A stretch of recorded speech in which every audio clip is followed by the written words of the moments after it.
Excelentísima señora Presidenta del Congreso de los Diputados, autoridades, señoras y señores, como presidente de Nueva Economía Forum tengo el placer de darles la bienvenida al Foro de la Nueva Comunicación que organizamos gracias al patrocinio y la colaboración de Vodafone.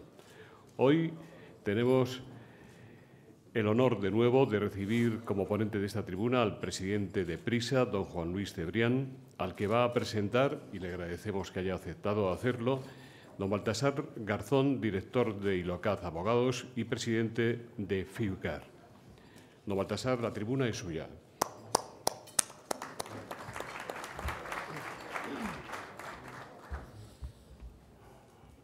Buenos días, muchas gracias a Nueva Economía, Forum y Vodafone por darme la oportunidad de estar esta mañana aquí, presentar a Juan Luis Cebrián, que aunque es un tópico no necesita presentación. La prensa juega un papel esencial en la construcción, consolidación y desarrollo de la democracia. El periodismo constituye la vanguardia de las democracias que las democracias despliegan frente a los ataques que sufren desde diferentes ángulos del poder, del terrorismo, del narcotráfico, de la corrupción, del crimen organizado, de los grupos de presión económica o política y de los que violan sistemáticamente los derechos humanos. La prensa libre e independiente debe serlo, por supuesto, del poder, pero específicamente de los propios grupos corporativos que buscan controlar la información según los intereses y los sectores estratégicos que les interesan. Vivimos en una sociedad globalizada que bien puede titularse la sociedad de la comunicación universal. Los mecanismos de comunicación, los instrumentos de difusión y la masividad de las informaciones en la red han desbordado todas las previsiones y la utilización de los mismos se ha hecho indispensable para todos y cada uno de los miembros del género humano. Y al ser esto un hecho notorio, se pone más aún de manifiesto la necesidad de que los Estados protejan los derechos más fundamentales de sus ciudadanos y la prensa también. Para mí, esta historia comenzó aquel 4 de mayo de 1976, en que, como muchos otros ciudadanos, hacía mi vida normal, acudiendo a clases de tercero de Derecho en Sevilla, y me acerqué a un kiosco del Prado de San Sebastián, donde por primera vez toqué el papel del diario El País. El periódico que tenía en mis manos informaba en portada que la Comisión Política del Parlamento Europeo exigía a España el reconocimiento de los partidos políticos como condición esencial para la integración española en Europa. El entonces ministro de Exteriores, José María de Areiza, viajaba a Marruecos con el Sáhara candente y el guardia civil Antonio de Frutos había sido asesinado en un atentado terrorista de ETA en Guipúzcoa. Hacía poco más de 6 meses de la muerte del dictador Francisco Franco y en la sociedad española se palpaba una urgente necesidad, casi un grito de libertad. Así lo recordaba en su editorial ese diario que acababa de salir a la calle. Se llamaba El País. Anunciaba nuevos tiempos, lo dirigía Juan Luis Cebrián. Su trayectoria periodística hasta ese momento es bien conocida, cofundador de la revista Cuadernos para el Diálogo, que tantos resultados produjo en los últimos años de la dictadura, su paso por el diario Pueblo, su consolidación en el periódico Informaciones, la dirección de la revista Gentleman, la editorial Guadiana, la televisión española, la corresponsalía del Expreso portugués en momentos históricos claves y finalmente el diario El País. A lo largo de toda su experiencia profesional ha mantenido la misma línea comprometida, progresista e incómoda para el poder, al que siempre ha cuestionado.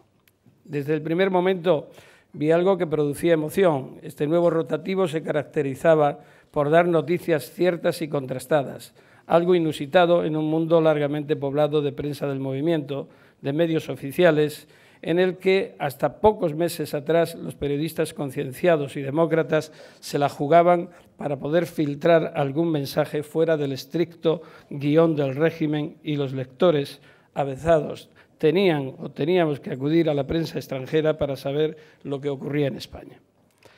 Desde aquella primera página hasta hoy han pasado muchas cosas. Los partidos políticos forman parte inherente de nuestra vida, incluso en exceso. La relación con Marruecos continúa, si bien permanecen aún algunas espinas que no se han resuelto, como las del Sáhara y el abandono de las víctimas saharauis. ETA se convirtió en una máquina de matar, secuestrar a múltiples víctimas y atentar contra la democracia española, pero finalmente depuso las armas en 2011 y desapareció en 2016. Y aunque alcanzamos la libertad, seguimos vigilantes para evitar retrocesos y tentaciones de echar la vista atrás. En toda esa época, el diario El País marcó el signo progresista en la política española y nos mostraba, como el New York Times en Estados Unidos o Le Monde en Francia, cuál era la medida de la libertad de prensa, la libertad de expresión y el músculo de periodistas valerosos, como otros de otros medios. Al frente de todos ellos, Juan Luis Cebrián jugó un papel fundamental en momentos delicados y memorables de nuestra reciente democracia. Poco más de 20 años después, nuestros caminos se cruzaron, o mejor dicho, profesionalmente yo tuve que intervenir en un caso sumamente delicado en el que se atentó por parte de determinadas personas vinculadas a otros medios y en connivencia con o aproximación con el gobierno de la época contra el Grupo Prisa y sus dirigentes, de los que tan solo conocía al que fuera ministro de Hacienda y mi catedrático de Derecho Financiero en Sevilla, Jaime García Lloveros. En 2016, al escribir mi libro en el punto de mira, algunas reflexiones sobre el caso Sogecable, con las que injustamente se quiso acabar, entre otros, con Jesús de Polanco y Juan Luis Cebrián, vi y recordé las guerras de poder político y económico que se libraron en el ámbito de los medios de comunicación por el control de las plataformas digitales en la segunda mitad de los años 90. Fue algo que deberá ser analizado con mucha mayor profundidad y perspectiva histórica. En aquella confrontación estuvo en riesgo muy grave la propia libertad de expresión de la mano de determinadas alianzas no demasiado claras y con el apoyo de acciones judiciales espurias que llevaron hasta casi a la cárcel a algunos responsables del grupo. Presumo que ese fue uno de los momentos más delicados por los que ha pasado Juan Luis Cebrián, o al menos uno de ellos. Todavía tardaría años en conocer físicamente al mismo. Después tuve ocasión de hablar con él en un momento crucial para nuestro país, como los atentados del 11 de marzo de 2004. Cruce telefónico para decirle, a requerimiento suyo, el mismo día de los ataques terroristas, que ETA no era la responsable, sino el yihadismo. En este tema, el país mantuvo la ética periodística y la búsqueda de la verdad sobre intereses políticos de quienes, al igual que habían hecho años antes, de nuevo insistieron en defender la mentira y la manipulación como argumento. Con Cebrián, el país se convirtió en un referente. Si lo decía el país, era correcto. Para que algo tomara visos de credibilidad, tenía que publicarse en el país. Y la figura de Juan Luis Cebrián, como excelente profesional, fue creciendo. No faltaron las batallas, algunas muy duras, en numerosos casos dirigidas desde el poder. El periódico, mientras, se fue ampliando y alcanzó América Latina. Luego tuvo que hacerse cargo de una parte menos grata, la económica.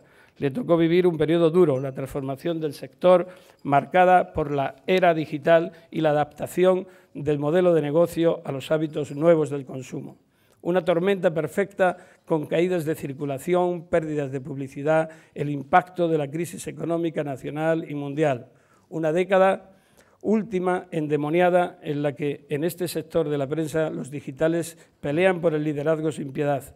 Cebrián ha batallado ese escenario, lidiado además con un elevado endeudamiento y teniendo que adoptar decisiones traumáticas, hasta ayer mismo. Será él ahora el que nos oriente sobre ese futuro. Coincido con la afirmación, para terminar, de Joseph Pulitzer y lo aplico a El País y a Juan Luis Cebrián. Una prensa libre debería luchar siempre por el progreso social, nunca tolerar la injusticia o la corrupción, luchar contra la demagogia de cualquier signo, nunca obedecer a intereses partidistas, oponerse siempre a las clases privilegiadas y a todas las sabandijas de la sociedad, mostrar siempre compasión con los pobres y permanecer siempre fiel a la defensa del bienestar público. En esa línea estoy seguro que seguirá su trabajo como presidente de El País, Juan Luis Cebrián. Muchas gracias.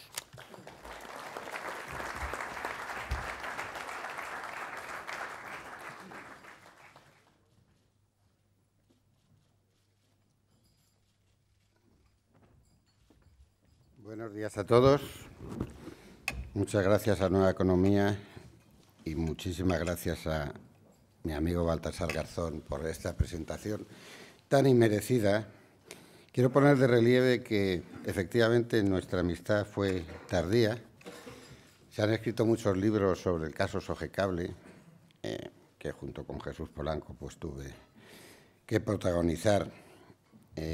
Y he de decir que el relato que hace Baltasar Garzón en sus memorias, naturalmente, como buen juez que es, muy puntilloso con los hechos, es el relato más exacto que he leído nunca sobre lo que pasó en aquel contencioso que tuvimos con el gobierno de José María Aznar y que marcó durante mucho tiempo las relaciones del Grupo Prisa con el Partido Popular. Y he de decir que me siento especialmente satisfecho de que Baltasar me haya presentado hoy, porque creo que él encarna una de las injusticias reales de nuestra democracia. Baltasar Garzón es probablemente una de las personas que más ha luchado contra el crimen organizado y el terrorismo violento de ETA. Una de las personas a las que más debe esta sociedad el restablecimiento de la situación en el País Vasco y la lucha contra la corrupción y el crimen organizado.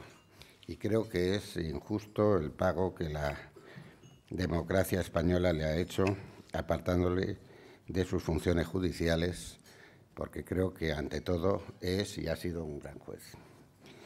Dicho esto, casi estaba tentado de cambiar mi intervención de ahora al oírle, porque era una especie de relato de la transición, y voy a tratar de centrarme en muy pocos puntos, a veces un poco reiterativos también, sobre la situación de los medios de comunicación y el futuro previsible, o más bien el presente que ya habíamos previsto, pero que no habíamos tomado medidas para evitarlo.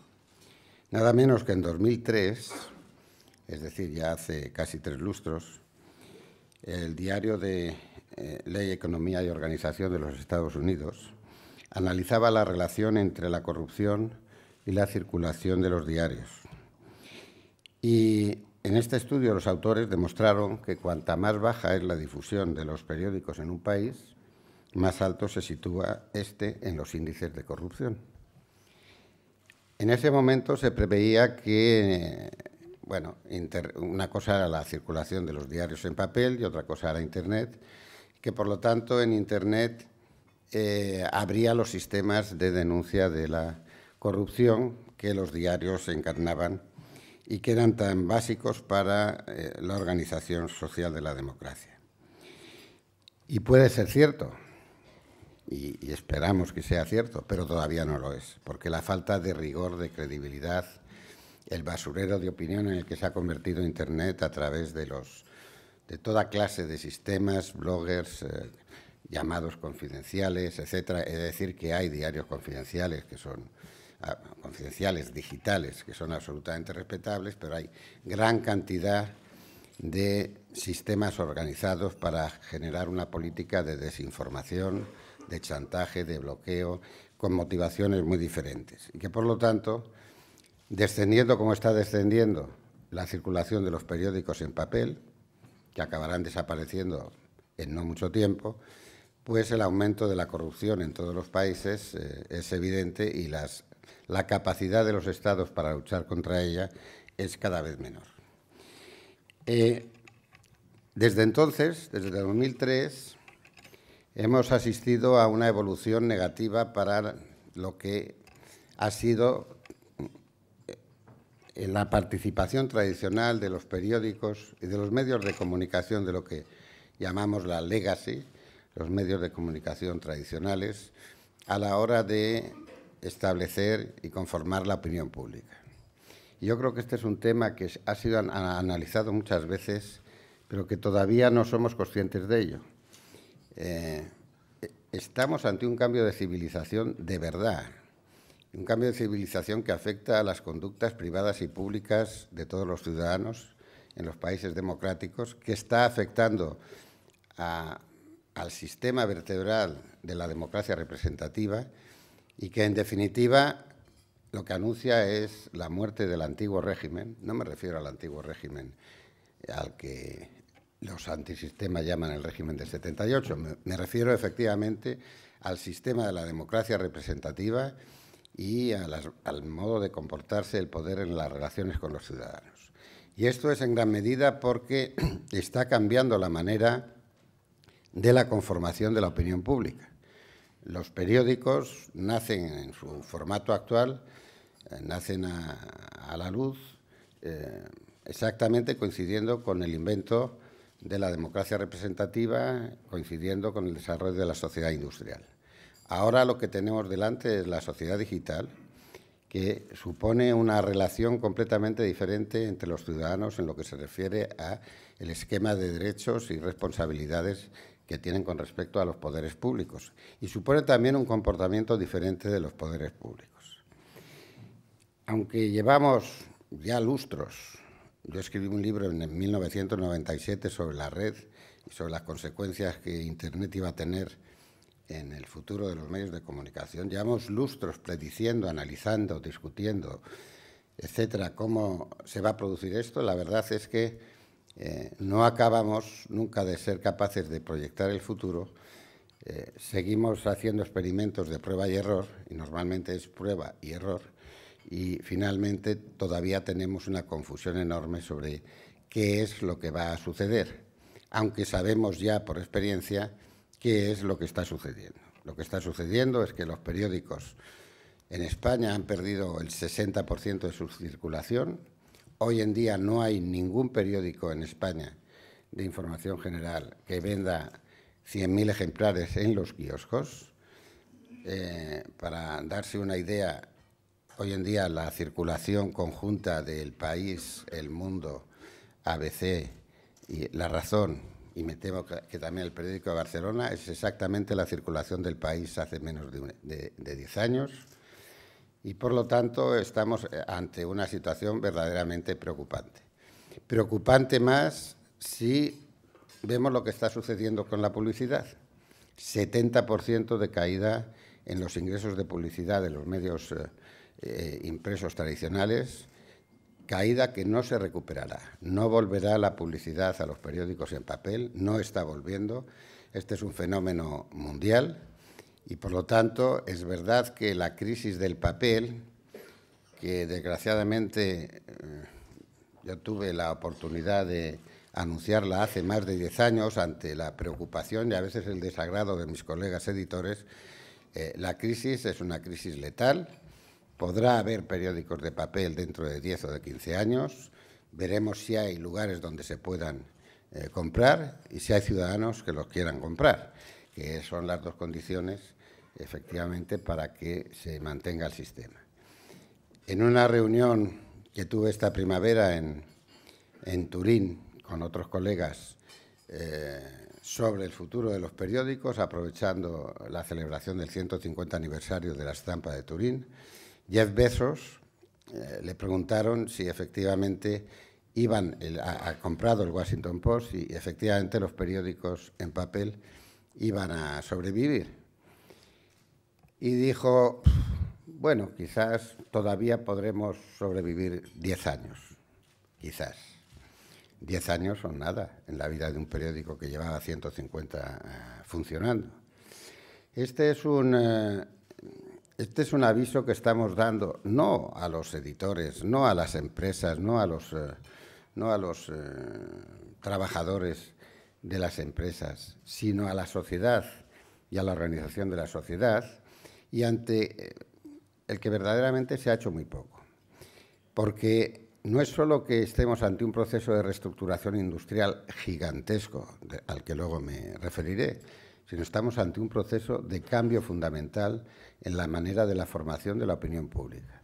Y sin una formación pública adecuada, no habrá una democracia representativa que funcione, y si no hay una democracia representativa que funcione, el aumento del populismo, del asamblearismo, de la confusión y de la falta de capacidad de organizar la convivencia social, el aumento de las desigualdades y de la conciencia social, de la desaparición de la conciencia social va a seguir creciendo.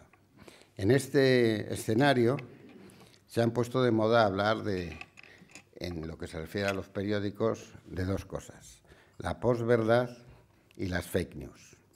Prácticamente todos los que estamos aquí hablamos de posverdades y de fake news. Y hay una gran confusión respecto a qué significa esto, qué queremos decir cuando hablamos de posverdades. La mayoría de la gente dice, bueno, las posverdades son las mentiras de siempre, las que han dicho los políticos, las que han dicho los grandes empresarios, las que han dicho... Y no es exactamente así.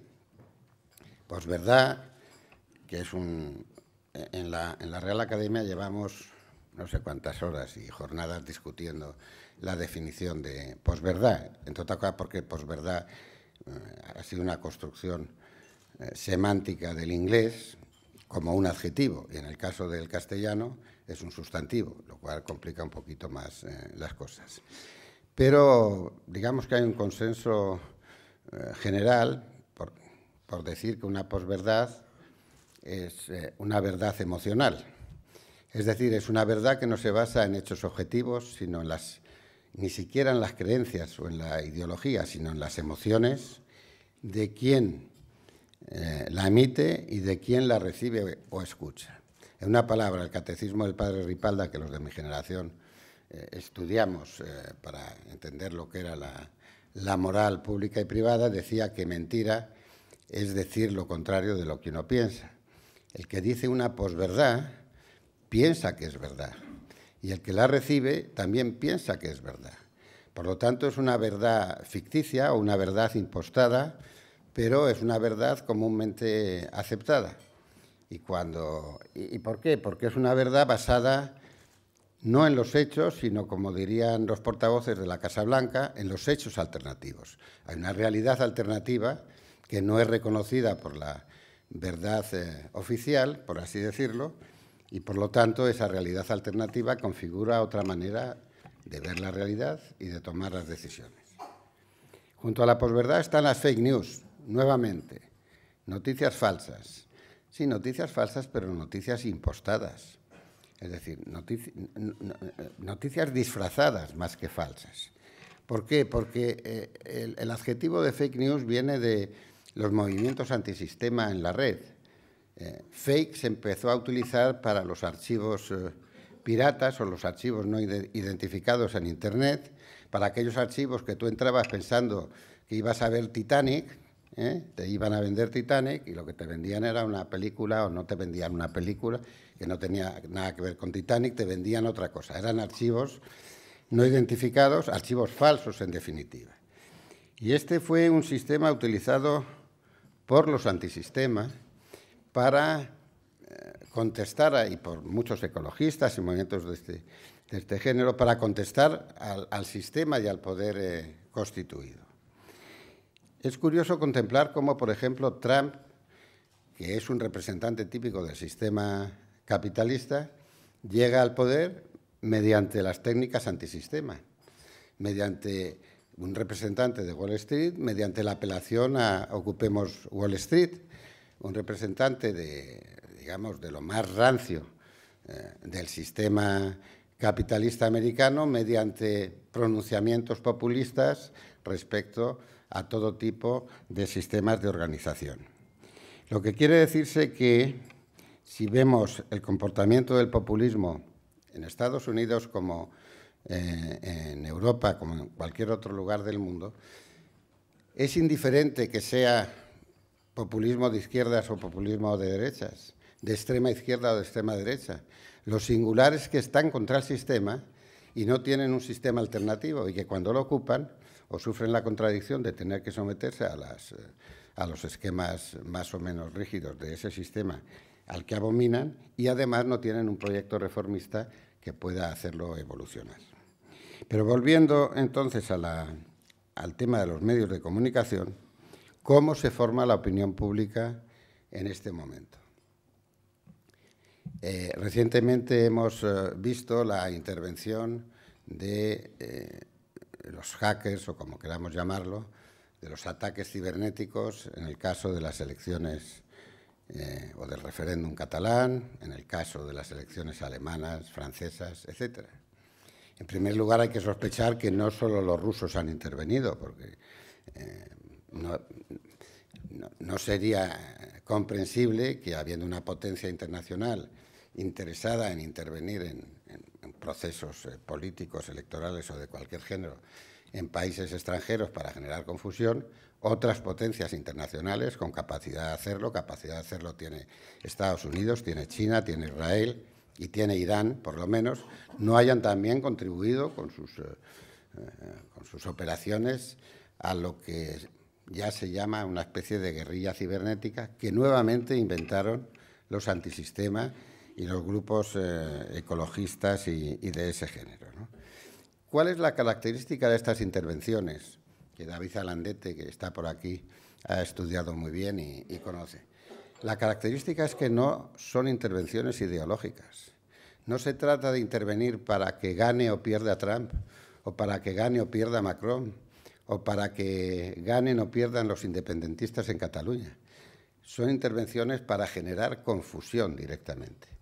Y se interviene muchas veces a favor de los dos bandos, porque lo que se pretende es crear confusión, crear una disrupción en el sistema de la convivencia social y generar, por lo tanto, una situación frente a la que el propio sistema de convivencia es incapaz de reaccionar, porque no se sabe lo que es verdad ni lo que es mentira, no se sabe quién emite las opiniones en un sentido o en otro que afectan a lo que se quiere construir, y hay una pérdida de credibilidad total sobre la naturaleza de las noticias, la realidad de las informaciones, etcétera, etcétera, etcétera.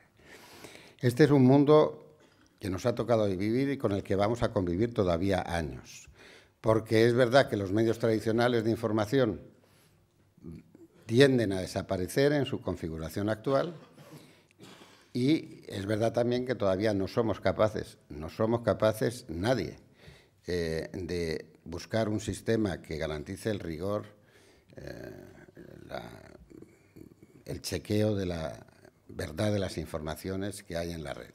Google y Facebook, con menor intensidad Facebook que Google, está tratando de fabricar algoritmos que permitan o que ayuden a la identificación de las noticias falsas. Twitter pone una banderita, Facebook pone otra cosa, pero realmente son muy poco eficaces todavía, y tratar de orientar al usuario respecto a la veracidad o por lo menos respecto a la profesionalidad de la información que fluye por la red. Pero, digamos, estamos en la prehistoria de eso, entre otras cosas porque semejante utilización de algoritmos conspira contra los sistemas de venta de palabras y de otros sistemas que tienen las grandes tecnológicas para obtener recursos y que muchas veces son utilizados precisamente para generar una confusión respecto a la jerarquía y la importancia y la credibilidad de las noticias.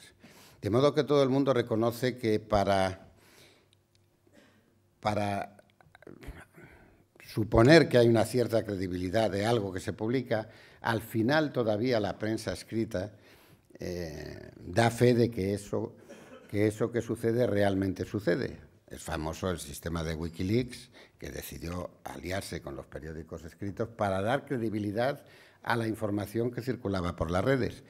Pero esto va a ir en detrimento y en deterioro, entre otras cosas porque toda la prensa escrita de todo el mundo está en una crisis terminal y no encuentra el modelo de negocio para sobrevivir. Y, por lo tanto, la capacidad que tienen los periódicos tradicionales de contratar periodistas profesionales, enviarlos al lugar de los hechos, no digamos al lugar de conflictos nacionales o internacionales, chequear noticias, contrastar fuentes, etcétera, es cada vez menor. Cada vez hay menos dinero para financiar las operaciones de las redacciones y, por lo tanto, el triunfo de las fake news o de las posverdades es progresivamente mayor en las redes sociales. En este sentido, quiero decir que el proceso es galopante, va a ser galopante en la televisión tradicional también, y ya estamos viendo cómo empieza a haber problemas de financiación del modelo publicitario. Y los periódicos escritos no tienen un modelo de negocio fiable. Desciende la circulación, desciende la publicidad, desaparece prácticamente la publicidad y estamos ante un proceso, como decía antes, de reestructuración industrial inevitable. Si ahora ha descendido la circulación de periódicos en un 60, en un 70% en España, quiere decirse que si antes se imprimían 3 o 4 millones de periódicos en toda España, pues ahora se estarán imprimiendo 1,5 millones o los que sea. No he mirado las estadísticas. Y la capacidad industrial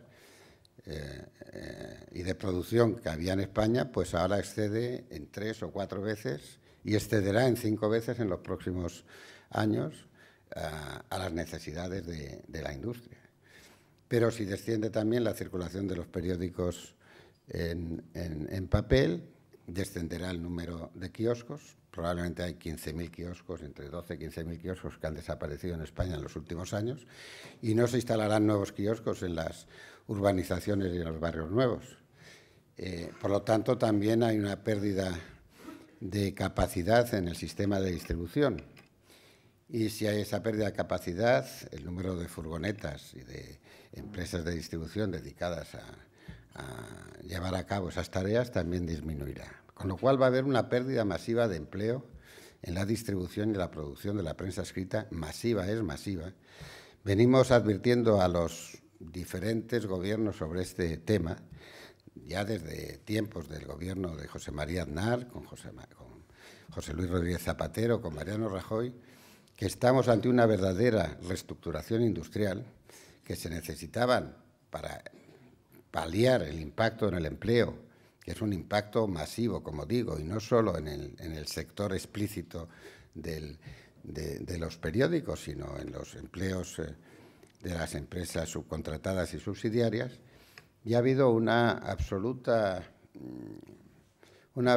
afasia, por así decirlo, de los diversos gobiernos a la hora de comprender que no se trata solo de ayudar o proteger a una industria concreta, como se ha hecho con otros sectores de la economía productiva, sino de ayudar a entender cómo se forma la opinión pública, que es un tema básico para la supervivencia de la democracia. Bien, todo el mundo dice esto, todos los políticos, todos los sociólogos, todos los filósofos, pero realmente la industria se encuentra ante un momento muy complicado, una pérdida de empleo generalizada, una caída de los ingresos de los trabajadores y de los periodistas generalizados, por lo tanto, una incapacidad económica de emplear los medios necesarios para garantizar una información fiable y un aumento de los sistemas de chantaje, corrupción y desinformación en las redes sociales, ¿no? Me gustaría insistir en que la solución que, por ejemplo, Jeff Bezos da a este problema, dice, es muy fácil. Yo creo en el futuro de los periódicos, pero para que el futuro de los periódicos, y he comprado el Washington Post porque es una gran institución nacional y su supervivencia afecta a la democracia americana, pero para que el futuro de los periódicos esté garantizado, se necesitan dos cosas. Una, pagar por los contenidos, y otra, invertir grandes cantidades de dinero, especialmente en tecnología, durante los próximos 5 o 10 años en las empresas de periódicos. Pagar por los contenidos, hasta el momento nadie ha encontrado que esa sea una solución, incluido el Washington Post, aunque naturalmente tiene unos sistemas tecnológicos y unas capacidades gracias a su alianza con Amazon que no tienen los demás periódicos del mundo. Y hay que decir que grandes periódicos como Financial Times, como The Economist, como The Guardian, como Le Monde, como El País, nos encontramos ante una situación curiosa, y es que competimos con medios de comunicación, puesto que en definitiva la convergencia hace que no compitamos periódico con periódico, televisión con televisión, competimos todos con todos. El País tiene televisión, la BBC tiene informaciones escritas. Competimos con sistemas de información algunos de los cuales, como Financial Times o como The Guardian, pues pertenecen a fundaciones non-profit, son financiados, son sponsorizados, no tienen una preocupación esencial por la cuenta de resultados. No es el caso de The Economist, no es el caso de Le Monde, no es el caso del País. La BBC está pagada por el gobierno británico, Al Jazeera, que es un gran sistema de información, sobre todo su versión en inglés, porque la versión en árabe no puedo, está financiada por el Estado de Qatar. Entonces hay una falta de equilibrio de balance, digamos, entre los periódicos o medios de comunicación financiados por fundaciones non-profit o por gobiernos o estados y periódicos clásicos de la sociedad capitalista que necesitan un modelo de negocio que les permita una rentabilidad para continuar invirtiendo y produciendo ese servicio social. La cuestión es que si desaparecen esos periódicos, la libertad de información desaparecerá. Coca-Cola tiene una gran página de noticias fantástica que habla de política nacional, internacional, etcétera. Pero es obvio que nunca hablará mal de la Coca-Cola, la información de la Coca-Cola.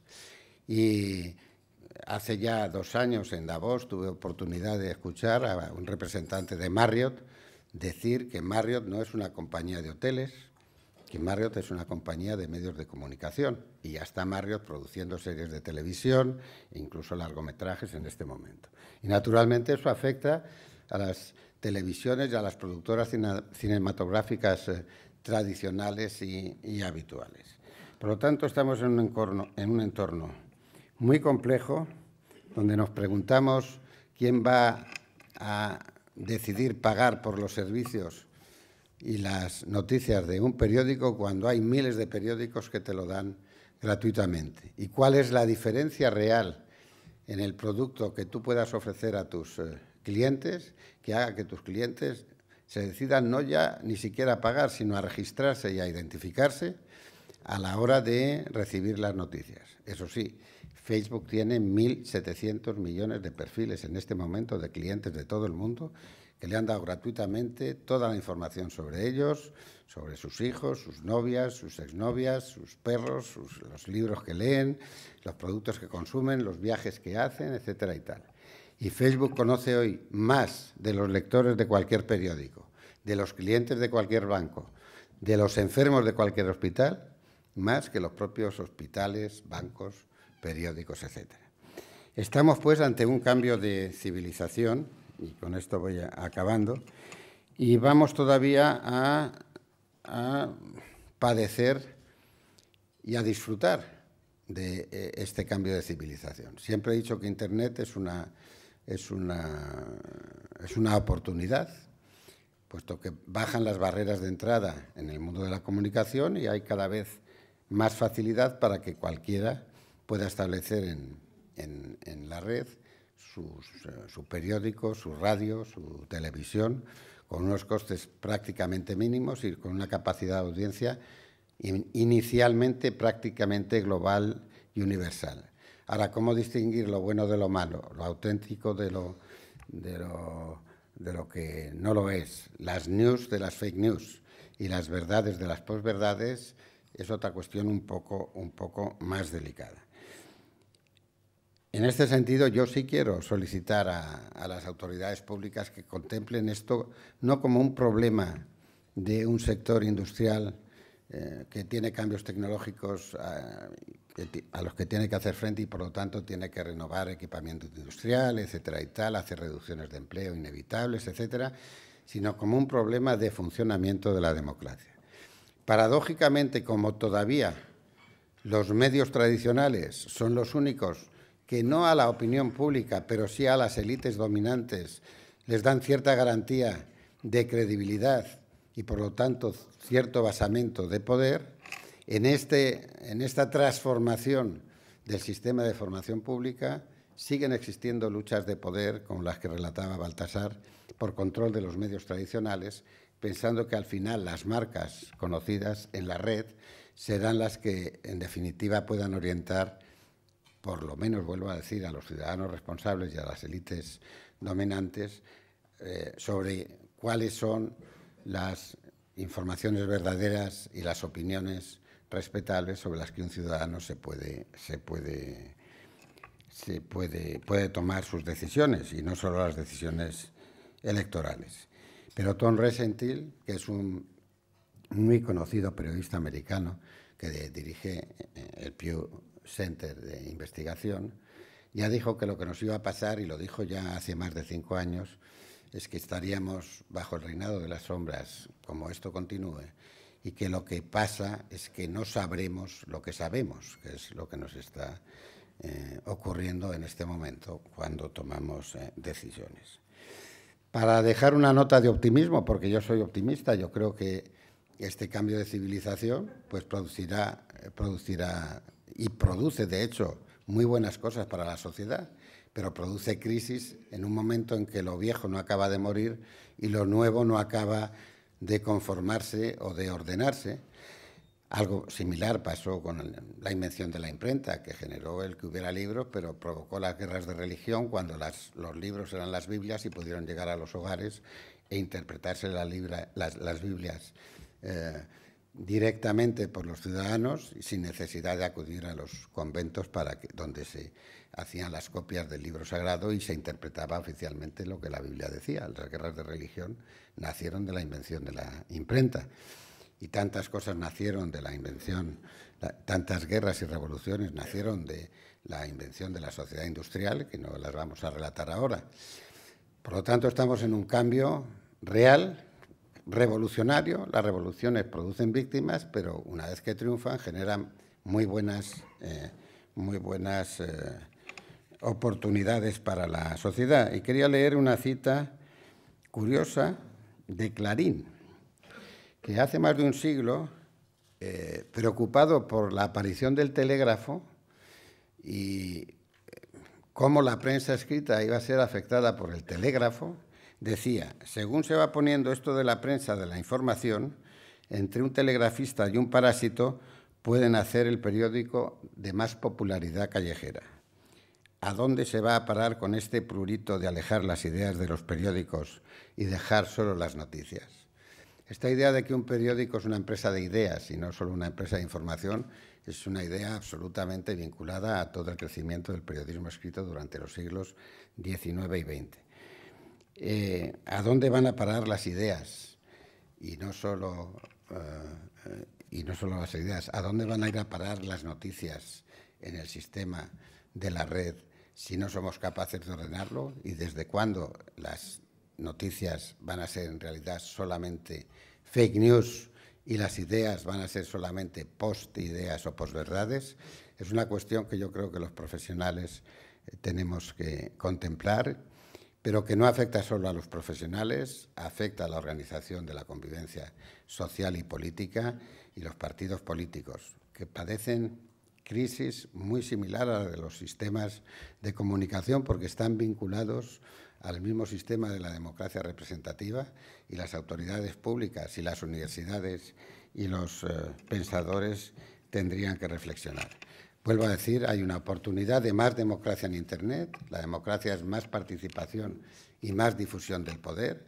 Internet es más participación ciudadana y más difusión del poder, pero tenemos que aprender a saber cómo se organiza el nuevo sistema o el nuevo orden si no queremos que el caos siga gobernando durante un tiempo las relaciones nacionales e internacionales. Nada más y muchas gracias.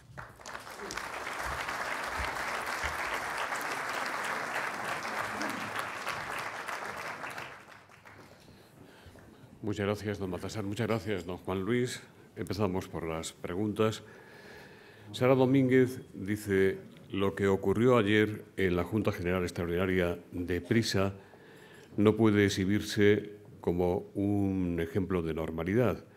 ¿Cómo explicaría usted que, valiéndose de una propuesta de un accionista minoritario y fuera del orden del día, se votara el cese de varios consejeros independientes?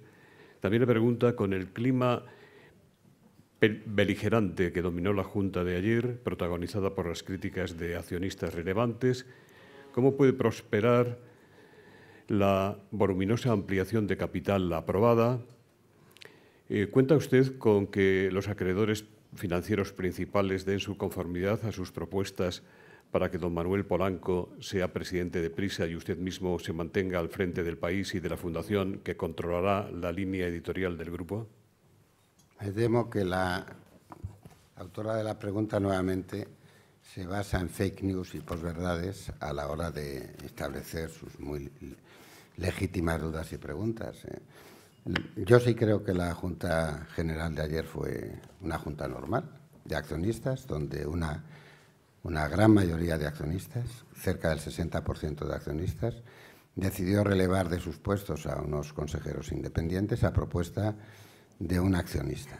Conviene no confundir las acciones que uno representa a la hora, no me refiero solo al accionista que intervino en ese tema, sino en otros que intervino en ese tema, y las acciones verdaderas ligadas a los deseos de los propietarios de la compañía. Lo que pasó es que una gran mayoría de accionistas, pues propietarios de la sociedad, tomaron determinadas resoluciones. Como una gran mayoría de accionistas, según dije en mi discurso, ha firmado ya por escrito, y otros más verbalmente, pero con pruebas evidentes, su disposición a suscribir la ampliación de capital, entre otras cosas porque es una muy buena ampliación de capital para los accionistas, porque así la diseñamos que tuviera un precio atractivo tanto para accionistas actuales como para inversores. Por lo tanto, no digo que no me quepa duda, pero la ampliación de capital va a estar asegurada por una o más instituciones financieras.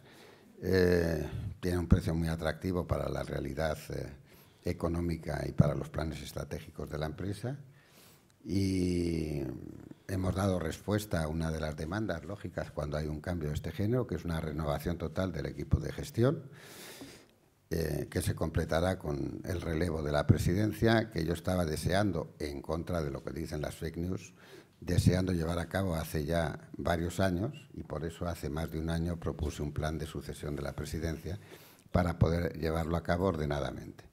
Dicho esto, en todas las empresas cotizadas, como en todas las sociedades democráticas, pues no hay un pensamiento único y no hay una posición única, lo cual sería un poco preocupante por otro lado, y hay las típicas luchas de poder, de influencia, de lo que queramos llamarlo, como en todas las sociedades abiertas y democráticas. Y como en toda democracia, primero triunfan las opciones de la mayoría, pero es preciso respetar los derechos de las minorías. Sin derechos de las minorías no hay democracia, ni en las sociedades políticas, ni en las sociedades económicas. Por lo tanto, ninguna preocupación. El nombramiento del nuevo presidente no depende de lo que digan los acreedores. El nombramiento del nuevo presidente depende de lo que digan los propietarios de la compañía, que ayer ya, pues con sus votaciones en la Junta, pusieron de relieve cuál era la tendencia que ellos iban a defender, y se hará con arreglo a todas las previsiones legales. El presidente saliente propone al nuevo presidente. Si los accionistas y el Consejo están de acuerdo, pues se producirá el relevo como está previsto el 1 de enero. Y estarán de acuerdo. Ya ha respondido usted a alguna de las cosas que pregunta Lázaro Montero. ¿Podría decirnos usted fechas concretas de su relevo como presidente de Prisa, que acaba de decir que será el 1 de enero, la ampliación de capital, nombramiento de nuevos consejeros, creación de la Fundación y toma de posesión de usted como su presidente? Cristina Robles dice: especulan, exageran o mienten quienes aseguran que sin el proceso de independencia de Cataluña no se mantendría usted al mando de Prisa, bien con un cargo, bien con otro, porque según muchos el Gobierno de Rajoy y España le necesitan en estos momentos tan cruciales para la unidad nacional. También le pregunta a Diego Velasco si es también posverdad lo que se ha escrito sobre que usted ha vetado a Javier Monzón y a Jaime Carvajal como sus sucesores al frente de Prisa. Bueno, yo creo que habría que distinguir entre noticias, fake news, posverdades, estupideces, chorradas y casi me atrevo a decir, con perdón de la audiencia, gilipolleces. porque verdaderamente yo creo que todo esto pone de relieve la confusión tremenda que las redes sociales pueden acabar provocando, y el hecho de que algunos periodistas, respeto muchísimo a los periodistas, yo solo soy un periodista, es lo que soy, pero algunos periodistas, bien porque provocados por sus propias emociones o por las emociones de sus jefes, llegan a poder escribir o a creerse. Yo ni he vetado a nadie, ni he votado a nadie. Por cierto, ayer me estuve en la votación sobre el deseo de la mayoría de los accionistas, según se comprobó, de relevar en sus puestos a 5 consejeros independientes, y lo dije públicamente, que yo más tenía como presidente. Yo abrí un proceso de sucesión, lo abrí yo, y lo abrí porque deseaba cambiar mi actual modo de vida, habida cuenta de la edad que voy cumpliendo, de las necesidades de la compañía, de que creo que era necesario sangre nueva y más capaz y mejor ilustrada para llevar a cabo los planes de la compañía. Y lo dije así explícitamente ayer.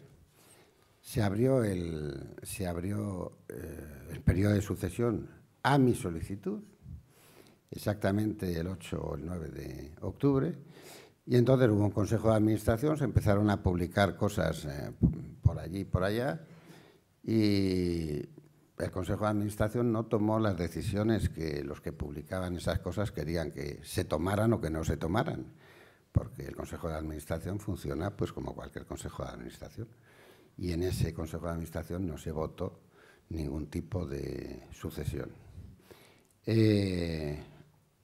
Yo he leído, como todos los demás, lo que se ha publicado sobre ternas, cuaternas y propuestas que se suponía que yo hacía y defendía. Es decir, que bastantes de las personas que aparecían como supuestos candidatos a sucederme y tal, yo es que ni las sé de ellas, porque leo los periódicos, pero ni las conocía, ni sabía que... Y creo que además no se sabe nunca por qué aparecen, contra quién se publican sus nombres o por quién se publican sus nombres o quién los da, ¿no? El proceso de sucesión en Prisa es un proceso muy sencillo. Prisa ha pasado una temporada muy larga de crisis económica, como la pasan la mayoría de los medios de comunicación, y la van a pasar otros en el futuro, fruto del cambio tecnológico y de la crisis financiera mundial, que a Prisa le pilló en un momento de transformación precisamente para pagar una deuda muy abultada, que en el momento de la muerte de nuestro presidente Jesús Polanco y primer accionista eran 3.500 millones, que ascendió a 5.300 millones precisamente en mitad de una operación que estábamos haciendo para vender Sogecable y Canal Plus, y que nos pilló la quiebra de Lehman Brothers, y efectivamente fuimos tan torpes que no fuimos capaces de predecir la quiebra de Lehman Brothers. Fuimos tan torpes como todos los gobiernos del mundo, todas las agencias de calificación del mundo. Nos quedamos con una deuda de 5.300 millones en 2008. Hemos repagado de esa deuda 3.000 y pico millones en los últimos años, más de 1.000 millones a los bancos y a las entidades de crédito en intereses, fees, etcétera. Y tenemos todavía una deuda de 1.500 millones que con esta operación de reestructuración que estamos haciendo, de ampliación de capital y de venta de algunos activos, pues esperamos que en el plazo de muy pocos meses quede restablecido el equilibrio patrimonial y la capacidad de Prisa de invertir en el desarrollo de sus negocios, con un equipo renovado, con una mayoría accionarial sólida que se demostró ayer en la Junta, y con la oportunidad que yo tengo, no digo de retirarme porque hago otras actividades y además me gustan más las actividades intelectuales que las financieras, pero por lo menos de trabajar un poco menos.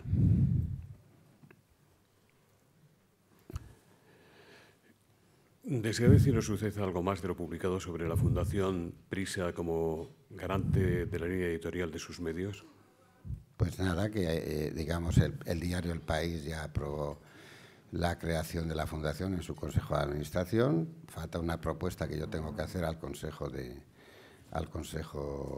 de Prisa, y se trata de hacer una fundación siguiendo el modelo que muchas fundaciones, hemos dicho una fundación, si estuviéramos en un país anglosajón hablaríamos de un trust o de lo que fuera, es decir, un sistema institucional legal que garantice hasta donde es posible garantizar la autonomía de decisión de los periodistas y de los directores en los diversos medios de información de Prisa. Existen variables, hay medios en los que Prisa tiene socios terceros, con los cuales es importante y necesario contar, y medios, como es El País, en los que Prisa es el accionista único, y que de esa fundación se prevé, porque todavía falta por ver y estamos estudiando con los abogados cómo se organizará, dependerá el consejo editorial del grupo, que existe actualmente y existe por lo menos desde cuando yo abandoné la dirección del País, que la abandoné en 1988, y ha asistido siempre a él y presidido siempre el presidente de Prisa. Jesús Polanco lo presidió durante muchísimos años, y que lo que queremos hacer es que ahora, en vez de colgar directamente de la sociedad anónima, cuelgue de un ente más autónomo que, en definitiva, va a estar integrado, porque Prisa y el diario El País van a ser fundadores de esa fundación en el conjunto de los intereses de la sociedad. Hay que decir que la Fundación Santillana tuvo este papel de manera diferente durante muchos años, desde que salimos a bolsa, y ya cuando salimos a bolsa, en el folleto de salida a bolsa se decía que la Fundación Santillana tenía unos derechos específicos sobre el nombramiento y cese del director del País. Trinidad González dice: ha hablado, y muy bien, en su conferencia sobre los robots patrocinados por Rusia y otros países para la difusión de noticias falsas con el fin de crear confusión y desestabilizar. ¿Qué podrían y deberían hacer concretamente los legisladores y los gobiernos sin comprometer el derecho a la información? En esta misma línea, Santiago Álvarez dice: ¿qué propone para erradicar las falsas noticias? Que la Fiscalía las persiga de oficio, que se cree una sección en los periódicos sobre este tipo de noticias, o simplemente encender más velas en las iglesias. No, encender más velas en las iglesias no es mala idea, porque las iglesias están de moda una vez que el racionalismo está en quiebra. El racionalismo de la Ilustración, que es lo que impregna la democracia representativa, pues cede ante los procesos de identidad, que tienen mucho que ver con las identidades religiosas también. No, yo creo que hay una confusión horrible, y es que he citado que Estados Unidos, China, Israel, Irán y Rusia tienen capacidad de hacer estas operaciones. No he citado ningún país europeo. Y yo creo que este es un drama que tiene la Unión Europea. En realidad es muy difícil organizar el nuevo orden social mediante los viejos sistemas legales. En el mundo de Internet, la regla no es la ley, la regla es el software. Y por lo tanto, mientras esto no lo entiendan los gobiernos, los partidos políticos, los parlamentos, las instituciones internacionales, pues tendremos un problema. Porque cada vez que se ha intentado regular mediante los métodos tradicionales la actividad en la red, cuando ya se ha regulado y se ha establecido un sistema, la innovación tecnológica ha sobrepasado de lejos eso que se pretendía regular. Hace nada pensábamos que los blogs eran el futuro. Ya hay blogs, ya sabemos lo que va a haber. ¿Dónde están los blogs ahora? Ahora hablamos de los bots y de los robots.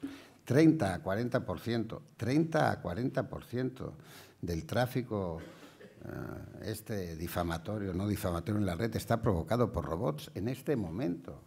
En algunos casos se puede suponer que hasta el 50% de los tweets son bots. esto no tiene nada que ver ni con la voluntad de nadie, tiene que ver con algoritmos y sistemas que se emplean para que eso suceda así, ¿no? Por lo tanto, es decir, ¿qué hace Bezos en el Washington Post? Ahora ha invertido en periodistas, pero primero hubo una reducción de empleo de periodistas y contrató decenas, por no decir cientos, de ingenieros. ¿Cuántos ingenieros tenemos en los medios de comunicación españoles? ¿Cuántos en los medios de comunicación escritos? ¿Decenas? ¿Docenas? Frente a centenares o miles que tienen por ahí. Y esto es algo que los gobiernos tampoco entienden.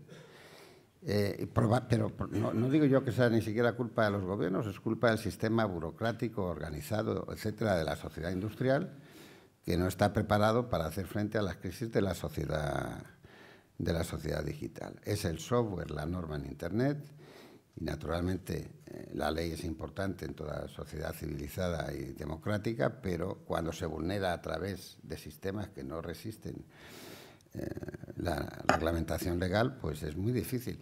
El ejemplo está en la economía financiera, que es la que mejor ha entendido la globalización y que ha hecho que fracase la definición de John Kenneth Galbraith de que la economía es una rama de la política. En este momento la política es una rama de la economía y como los gobiernos son incapaces de someter y reglamentar la actividad económica de los mercados, son los mercados los que someten y reglamentan la actividad de los gobiernos.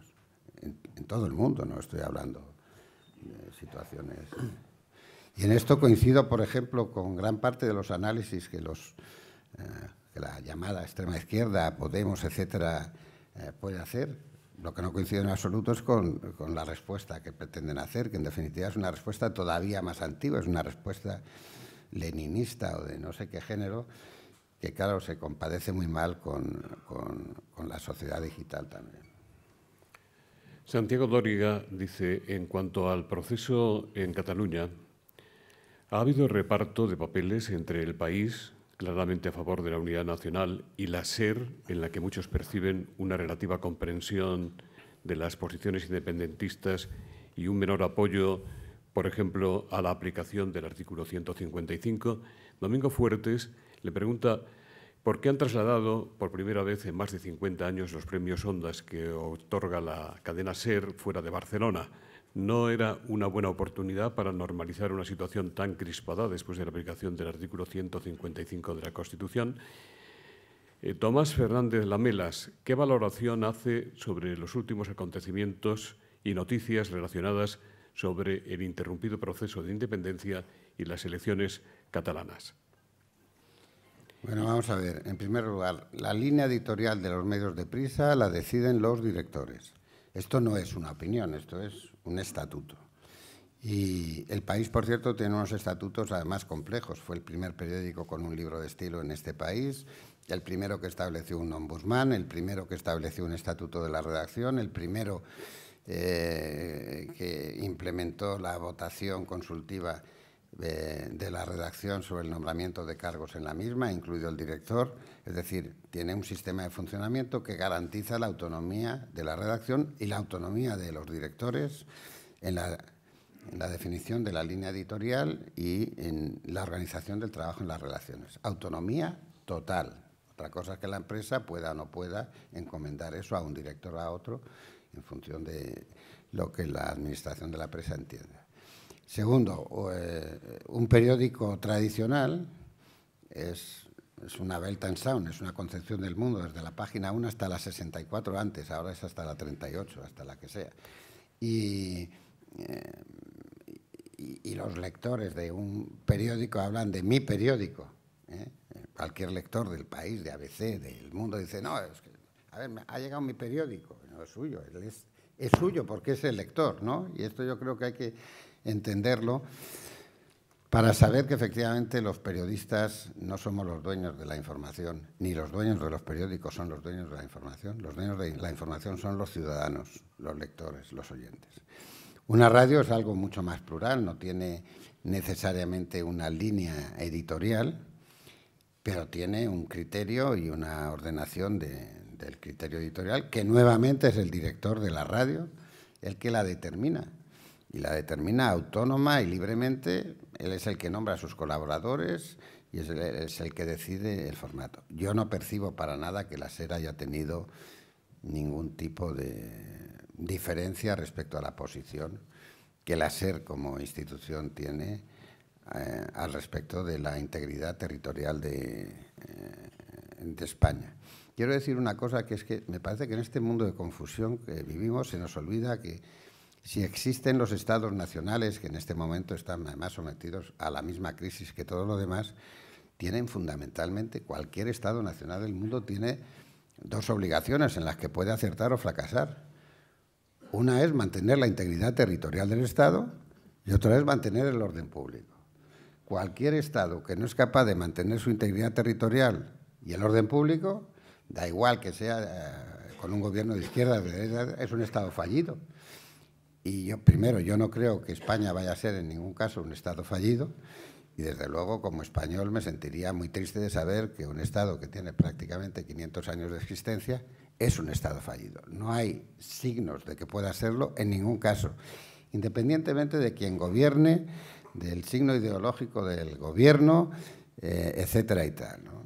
Y para cambiar esto en la actual situación, en España como en cualquier otro país con un Estado nacional fuerte que funcione, solo hay una manera: o se reforma desde dentro del sistema o se reforma revolucionariamente. Y para que una revolución triunfe tiene que tener más fuerza que aquello que quiere transformar por la fuerza. Por lo tanto, yo creo que, y estoy un poco sorprendido del debate en la clase política, es decir, las posibilidades de que Cataluña sea independiente, desde mi punto de vista, hasta donde me alcanza a mí la vista del futuro, pues son prácticamente inexistentes. Porque, y lo he escrito, Cataluña no tiene poder político para separarse unilateralmente de España, no tiene ese poder, y el poder forma parte de la política es la conquista del poder, y porque no atisbo a suponer que ningún gobierno en Madrid, de extrema izquierda, de extrema derecha, de centro izquierda, de centro derecha, vaya a abandonar la función primordial de cualquier Estado, que es mantener la integridad territorial del mismo. Y por lo tanto, no habrá gobierno en Madrid, y yo desde luego creo que no lo viviré, que esté dispuesto a negociar la ruptura de la integridad territorial, no sé a cambio de qué. Por lo tanto, si nos contamos la historia desde el final, lo que tenemos que saber es que efectivamente la integración de Cataluña en España no se está produciendo con normalidad, y es preciso dar una respuesta constitucional a eso. Una respuesta constitucional basada en el que la soberanía popular, base de la democracia, reside en todo el pueblo español. Y que, por lo tanto, esa integración tiene que tener el refrendo de todos los ciudadanos españoles y no de unos ciudadanos particulares. Y esta es la posición mía personal, como lector y como oyente. Creo que es la posición de los medios de comunicación del grupo Prisa. Creo que es verdad que el país, no solo porque es el primer periódico de este país, el país tiene 50 millones de lectores, de usuarios únicos en todo el mundo. Más de la mitad de esos 50 millones están fuera de España, están en América Latina. Somos el tercer periódico de México, somos el 7º, 8º periódico de Brasil, donde estamos hace nada más que 4 o 5 años. Pues naturalmente que en ese sentido la posición del país en las élites pensantes, intelectuales, empresariales, etcétera, de muchos países, tiene importancia a la hora de configurar una opinión nacional e internacional respecto a lo que pensamos, respecto a lo que piensa la empresa y lo que piensa el periódico. Uno, que hace falta una reforma constitucional, lo viene diciendo el país desde hace más de 10 años, con este director, con el anterior y con el anterior, que hace falta una reforma constitucional porque el título 8º de la Constitución no responde a las necesidades de ordenación del sistema, y que esa reforma constitucional se tiene que hacer con arreglo a las normas de reforma que la propia Constitución establece. Otra cosa es que si las instituciones de la actual democracia española no saben reaccionar frente a frente a los desórdenes cívicos que produce esta falta de integración, pues no haya también tentaciones de que las instituciones del llamado régimen del 78, que no es más que la democracia, puedan ser atacadas mediante otros sistemas, incluidos los medios de comunicación, porque la actividad de los bots y la actividad, los ciberataques en la red no solo van contra los estados, van contra los medios de comunicación, contra personas particulares, contra empresas concretas. Es decir, todos somos objetivos potenciales de esos ciberataques. Julio González le pregunta qué le parece que ayer Pablo Iglesias pusiera a España como nación al mismo nivel que Cataluña, País Vasco y Galicia, y en otro nivel inferior a Navarra, que considera privilegiada por el concierto, a Castilla y a otras regiones. ¿Es optimista usted sobre que servirá de algo la Comisión Constitucional cuando el Partido Popular mantuvo ayer resistencias a la reforma y Podemos, Ciudadanos y los independentistas se niegan a participar en esta comisión? Sobre el primer punto, me parece que Lope de Vega decía que la ignorancia es atrevida y, por lo tanto, pues no tengo más que comentar. Sobre el segundo punto, es un punto real. Es decir, yo creo que ha habido... En la España de Franco hablábamos de las diferencias entre la España real y la España oficial, y que el franquismo, al margen de otras consideraciones respecto a que era una dictadura militar, que no era solo una dictadura militar, era una dictadura militar y cívica, que esto se olvida, y además fruto de una guerra civil. Pero, en fin, hablábamos de esa distancia entre la España oficial y la España real. Esa distancia también se ha producido en los últimos años, fruto de muchas cosas, fruto de que los partidos tienen un comportamiento endogámico muy fuerte, y lo tienen porque la ley electoral lo favorece. Y entonces gran parte de los dirigentes de los partidos de la clase política actual proceden de los aparatos de los partidos, no de la sociedad civil a la que pretenden representar. Y si queremos dar una respuesta ordenada al claro desorden que se produce en torno al sistema de convivencia político español, hay que hacer una reforma constitucional. Y para hacer una reforma constitucional tienen que participar en ella todos los representantes de los ciudadanos, o el mayor número de representantes posible, porque necesita un consenso nacional. Y es verdad que el Partido Popular durante muchos años ha mostrado su resistencia a esa reforma, a veces con el argumento de alguno de sus líderes diciendo que es un lío. Y es un lío, pero es un lío positivo, ¿no? Y es verdad que los partidos antisistema lo que no quieren es reformar el sistema, quieren dinamitarlo. Y están padeciendo las contradicciones de querer dinamitar un sistema de que, por otra parte, se valen. Está muy claro en el proceso catalán. Resulta que los independentistas, que son una concreción de un movimiento antisistema, declaran nulas todas las leyes y todos los tribunales, etcétera y tal, que les han llevado a ellos al poder, etcétera, pero cuando reciben algún tipo de respuesta del Estado, respuesta jurídica, acuden a los tribunales que ellos rechazan para que les protejan sus derechos, ¿no? Bueno, esto no solo les pasa a los antisistema independentistas, les pasa a los otros movimientos antisistema que estamos viendo. Y tienen que clarificarse, porque o eres antisistema o estás por reformar el sistema. Lo que no puedes es estar por las dos cosas. Creo que si no encuentran las fuerzas políticas de izquierda y de derecha, si no tienen la voluntad política de reformar la Constitución, entonces sí estamos ante un problema muy grave y está en peligro el sistema democrático y la Constitución actual, en todos sus aspectos. Y, por lo tanto, deben de comprender que no nos hallamos ante un problema de partidismos políticos, sino ante un problema de responsabilidad nacional. Vamos a ver, en la llamada Constitución del 78 se sentaron representantes del Partido Comunista que habían sufrido tortura y cárcel por parte de representantes de los partidos franquistas que eran los responsables de haberles torturado y enviarles a la cárcel. Yo creo que mayor discrepancia, no solo ideológica, no podía darse. Y hubo no generosidad, porque esto no es un problema de generosidad, Hubo capacidad y liderazgo político por parte de los responsables, liderazgo político de convencer a sus bases de que el bien de todos los españoles, incluidos los españoles que ellos representaban, y la prosperidad de ellos, de los ciudadanos y los derechos de los ciudadanos, dependían de llegar a un acuerdo entonces con los oponentes que habían sido los enemigos en una guerra civil salvaje, que produjo más desaparecidos después de la guerra que todas las dictaduras militares del cono suramericano juntas, y que produjo cientos de miles de víctimas, y que produjo un desgarro entre familias, entre amigos, etcétera. Eso es el régimen de 78, la reconciliación de los hijos de los que vencieron la guerra. Yo soy un hijo de vencedor, y de los que perdieron la guerra. Y tengo mucha familia, y he tenido mucha familia directa entre los perdedores.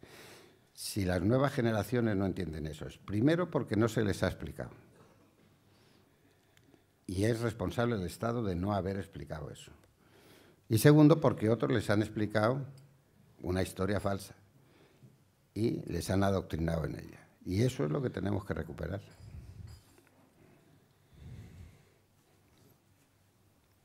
Le pregunta Luis Salgado por qué ha sido tan extremadamente duro el país con Pedro Sánchez y si es consciente de que muchos lectores se han alejado de su diario achacándole haber cambiado.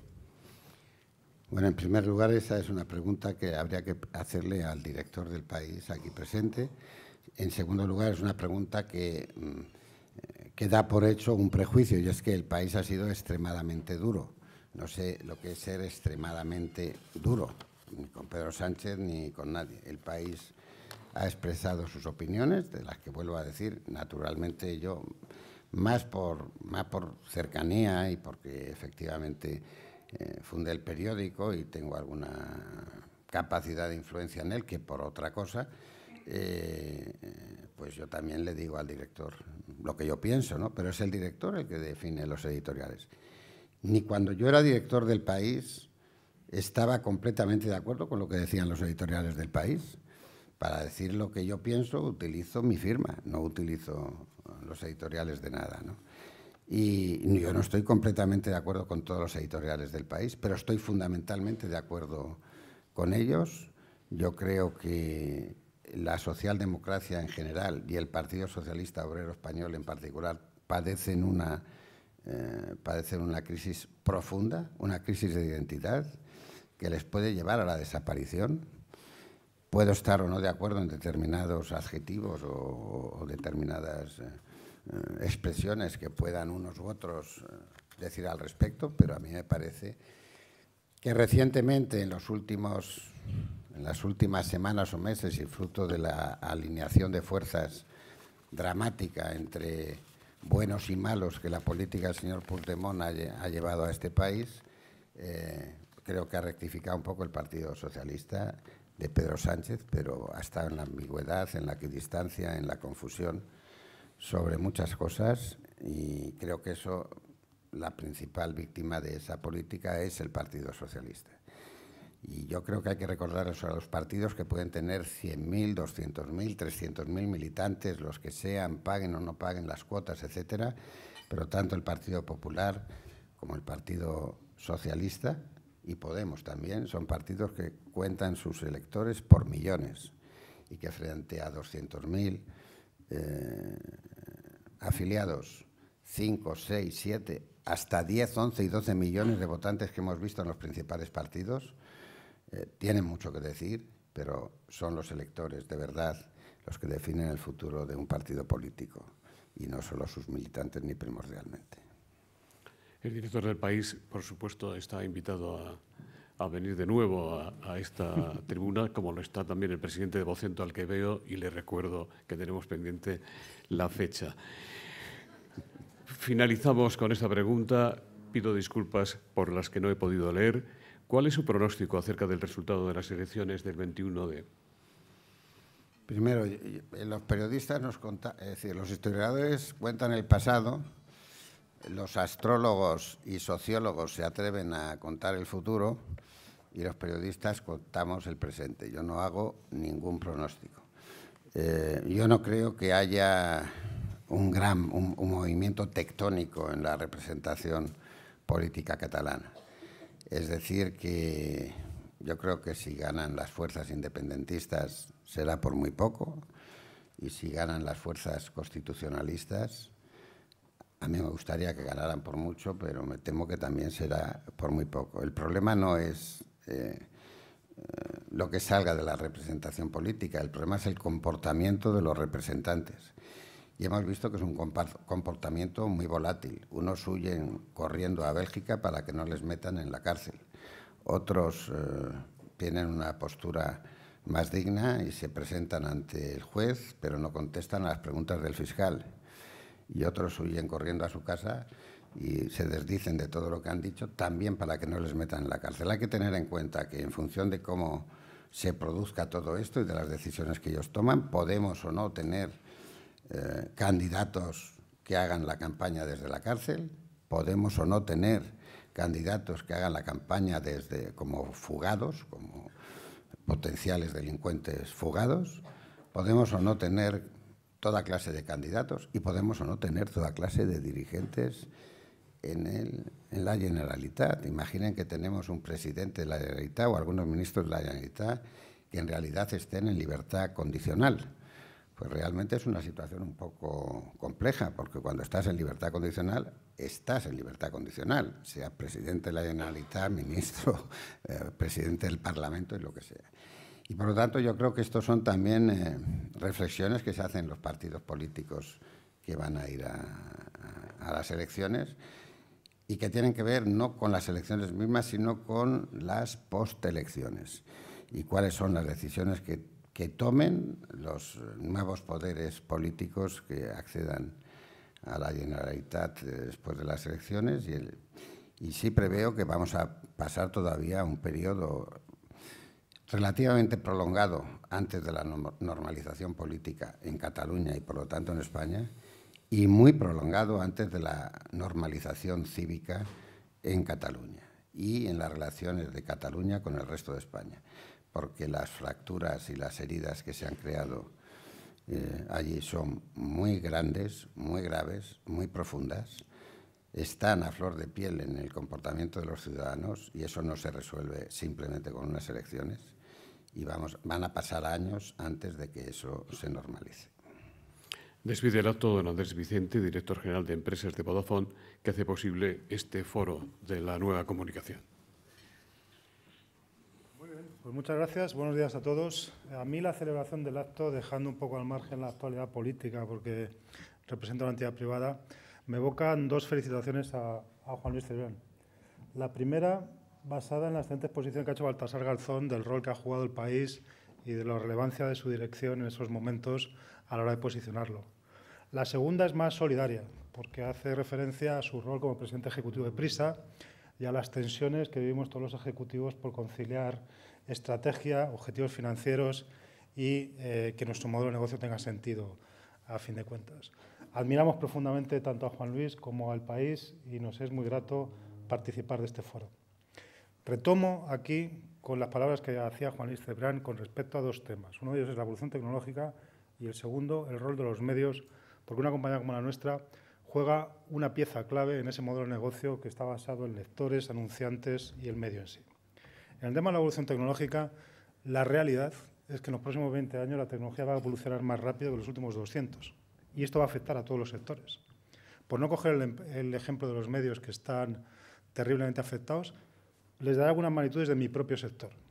Yo tuve la suerte de vivir hace 10 años la llegada de los smartphones al mercado, con el primer smartphone disruptivo, que fue el iPhone, que se lanzó en 2007.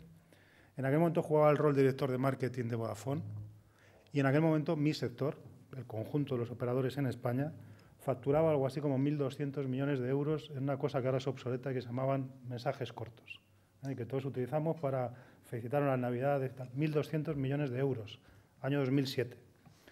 A día de hoy facturamos 300, porque llegó un nuevo actor con una visión distinta, en este caso fue WhatsApp en el mercado español, y empezó a regalar algo que nosotros comercializábamos en nuestro modelo de negocio. Y el máster nos costó 800 millones de euros. En aquel momento, mi sector facturaba 17.000 millones de euros, 17.000 millones de euros en España, en tráfico de voz. Llamadas, no sé si ustedes lo recordarán, yo sí lo recuerdo perfectamente, provinciales, interprovinciales, internacionales, en roaming.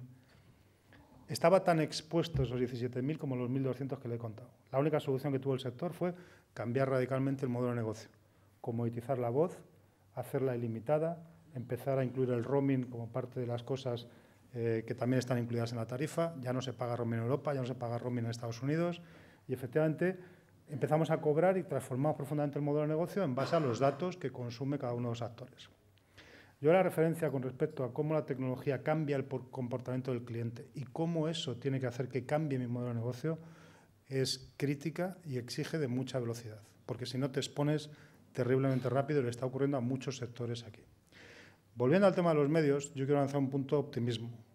He escuchado con paciencia cómo Juan Luis nos traía una visión muy cruda con respecto a cuál puede ser la evolución de los medios en el mundo de la publicidad. Yo tengo personalmente algunas experiencias con Prisa y en concreto con El País, donde creo que hemos intentado conciliar los intereses del medio, del anunciante y del lector. Nosotros hemos creado conjuntamente con El País una plataforma de contenidos que se llama El Futuro es One, que utilizamos exclusivamente medios digitales, que nos apoyamos en su edición digital para divulgar y lo hacemos porque creemos que el medio tiene una credibilidad, un rigor, un análisis, una forma de posicionar los contenidos que enriquece mucho al anunciante, pero que creamos directamente para que sean consumidos en un formato digital, bien a través de web, bien a través de redes sociales. Esta plataforma está centrada en cosas muy básicas, es educar al cliente y educar al ciudadano en general sobre lo que ha supuesto el avance de la tecnología, de la ciencia, tanto grandes descubrimientos para la humanidad como pequeños detalles que pueden hacer que cambie radicalmente el comportamiento de una enfermedad o que el mundo tenga un mejor comportamiento desde el punto de vista de creación de oxígeno, reducción de CO2 y cosas de este tipo. Son vídeos divulgativos y educativos con respecto al bien que hace la tecnología a la sociedad.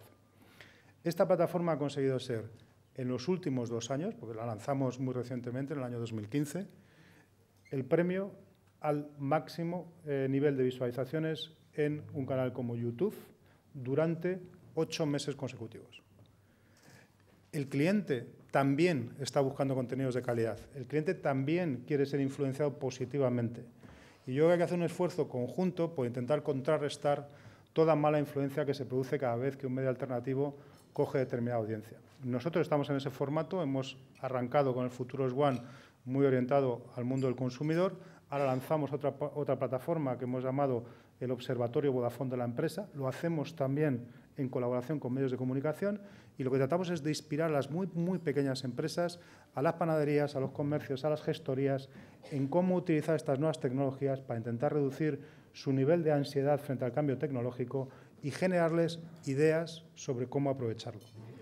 Este es el camino que tenemos que recorrer juntos. Honestamente, si una compañía como la mía, nosotros estamos en el podio de anunciantes prácticamente todos los años de forma consecutiva, esto lo que va a ocurrir es que haya muchas otras compañías que empiecen a transformar su modelo de negocio desde el punto de vista de anunciante pasivo, donde lo único que busco es audiencia, a generar una batería de contenidos donde yo creo, insisto, que los medios juegan un rol crítico, que el medio tiene que seguir haciendo una labor editorial, una labor de rigor, una labor de puntualización con respecto a lo que es y lo que no es relevante, pero en mi opinión el espectro de contenido de los medios se va a mover de un espectro así, muy enfocado en la actualidad, como bien apuntaba Juan Luis, a un espectro así que incluya más cosas, más contenidos que interesan al conjunto de la sociedad y donde estos medios con este nivel de influencia y credibilidad pueden hacer una labor de tutela.